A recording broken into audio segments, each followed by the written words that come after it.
Vemulawada rural మండలం పోసెట్టిపల్లి వద్ద మంగళవారం జరిగిన ఆటో ప్రమాదంలో గాయపడి ప్రభుత్వ ఆసుపత్రిలో చికిత్స పొందుతున్న క్షతగాత్రులను మంగళవారం రాత్రి ప్రభుత్వ విప్ ఆది శ్రీనివాస్ పరామర్శించారు. గాయపడిన వారి యోగక్షేమాలను వైద్యులను అడిగి తెలుసుకున్నారు. వారికి మెరుగైన వైద్య చికిత్సలు అందించాలని కోరారు. దురదృష్టవశాత్తు ఆటో ప్రమాదంలో మృతి చెందిన కుటుంబ సభ్యులకు మనోధైర్యం తెలిపి బాధిత కుటుంబాలకు ప్రభుత్వం నుంచి సాయం అందేలా చేస్తానని బాధితులకు భరోసా కల్పించారు.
ఏమన్నా ఎక్స్ప్లెయిన్ చేయాలా?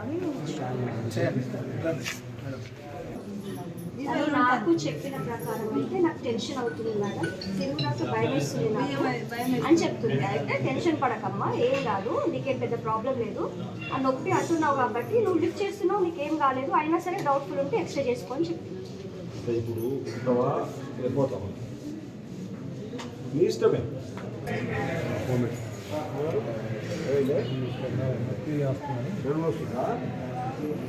ఏదన్నా ఉంటే చెప్పండి, ఎందుకంటే ఆన్ ద స్పాట్లో వాళ్ళకి కొన్ని తెలియదు, చూస్తా కొంచెం టైం